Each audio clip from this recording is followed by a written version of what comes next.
मनुष्य के सारे संबंधों का आधार है अपेक्षा। पति कैसा हो जो मेरा जीवन सुख और सुविधा से भर दे। पत्नी कैसी हो जो सदैव मेरे प्रति समर्पित रहे। संतान कैसी हो जो मेरी सेवा करे, मेरा आदेश माने।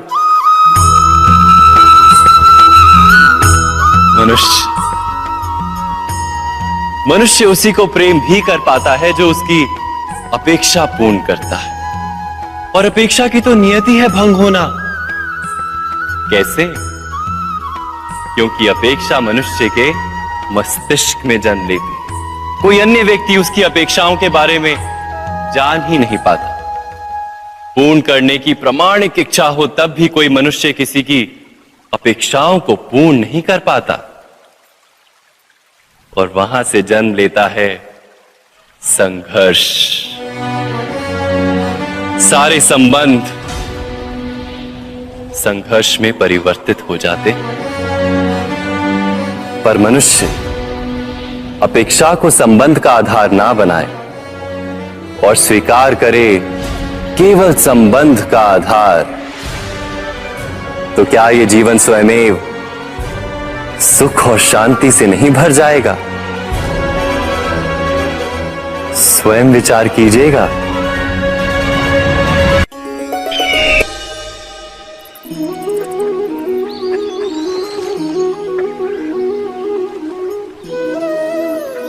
समय के आरंभ से ही मनुष्य को एक प्रश्न सदा पीड़ा देता है कि वो अपने संबंधों में अधिकतम सुख और कम से कम दुख किस प्रकार प्राप्त कर सकता है। क्या आपके सारे संबंधों ने आपको संपूर्ण संतोष दिया है? विचार कीजिए। हमारा जीवन संबंधों पर आधारित है। हमारी सुरक्षा संबंधों पर आधारित है। इसी कारण हमारे जीवन के सारे सुखों का आधार भी संबंध है। किंतु फिर भी हमें संबंधों में ही अधिकतर दुख क्यों प्राप्त होते हैं? सदा ही संघर्ष भी संबंधों से ही उत्पन्न क्यों हो जाते हैं? कभी विचार किया है? जब कोई व्यक्ति किसी अन्य व्यक्ति के विचार अथवा कार्य को स्वीकार नहीं करता, उसमें परिवर्तन करने का प्रयत्न करता है, तो संघर्ष जन्म लेता है। अर्थात जितना अधिक अस्वीकार उतना ही अधिक संघर्ष, और जितना अधिक स्वीकार उतना ही अधिक सुख। क्या ये वास्तविकता नहीं?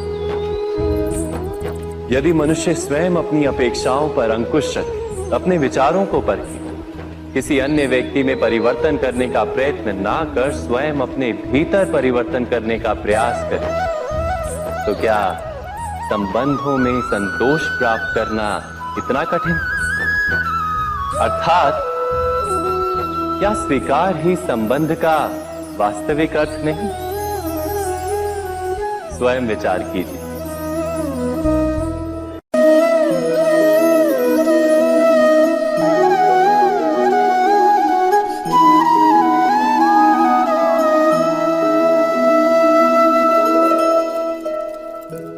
जब किसी व्यक्ति को किसी घटना में अन्याय का अनुभव होता है, तो वो घटना उसके अंतर को झकझोर देती। समस्त जगत उसे अपना शत्रु प्रतीत होता है।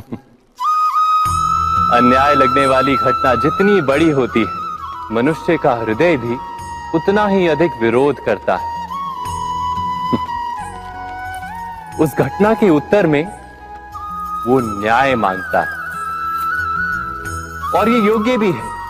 वास्तव में समाज में किसी भी प्रकार का अन्याय व्यक्ति की आस्था और विश्वास का नाश है। किंतु ये न्याय क्या है? न्याय का अर्थ क्या है?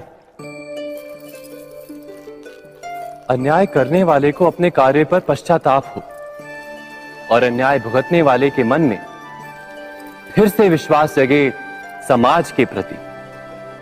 इतना ही अर्थ है ना न्याय का। किंतु जिसके हृदय में धर्म नहीं होता, वो न्याय को छोड़कर बैर और प्रतिशोध को अपनाता है। हिंसा के बदले प्रतिहिंसा की भावना लेकर चलता है।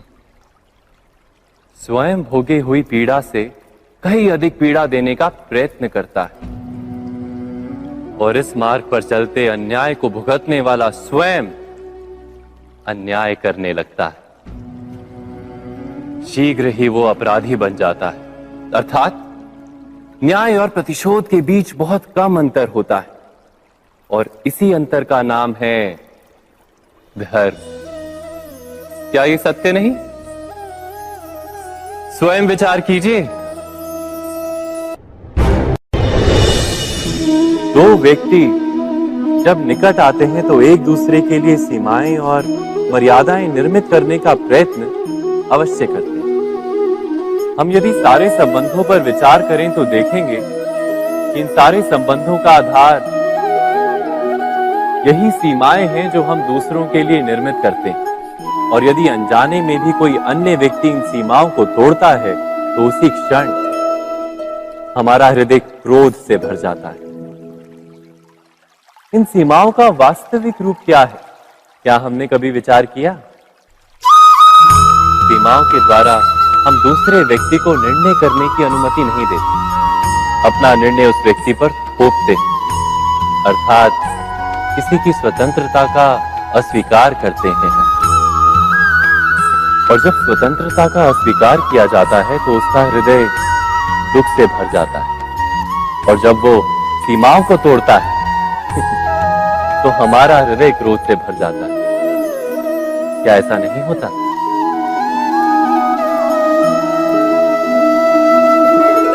पर यदि एक दूसरे की स्वतंत्रता का सम्मान किया जाए तो किसी मर्यादाओं या सीमाओं की आवश्यकता ही नहीं होती। अर्थात जिस प्रकार स्वीकार किसी संबंध का देह है, क्या वैसे ही स्वतंत्रता किसी संबंध की आत्मा नहीं? स्वयं विचार कीजिए।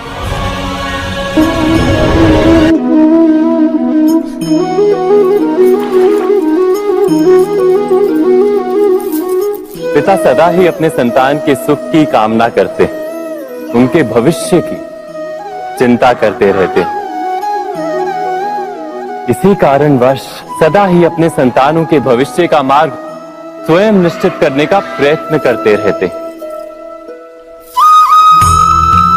जिस मार्ग पर पिता स्वयं चला है, जिस मार्ग के कंकर पत्थर को स्वयं देखा है, मार्ग की छाया, मार्ग की धूप को स्वयं जाना है, उसी मार्ग पर उसका पुत्र भी चले, यही इच्छा रहती है हर पिता की। निसंदेह उत्तम भावना है ये,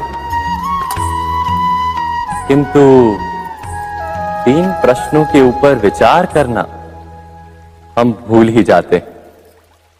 कौन से प्रश्न? प्रथम प्रश्न, क्या समय के साथ प्रत्येक मार्ग बदल नहीं जाते? क्या समय सदा ही नई चुनौतियों को लेकर नहीं आता? तो फिर बीते हुए समय के अनुभव नई पीढ़ी को किस प्रकार लाभ दे सकते हैं? दूसरा प्रश्न, क्या प्रत्येक संतान अपने माता पिता की छवि होता है?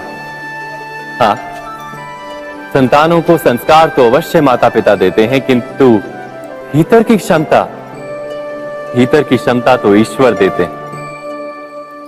तो जिस मार्ग पर पिता को सफलता मिली है, विश्वास है कि उसी मार्ग पर उसकी संतानों को भी सफलता और सुख प्राप्त होगा।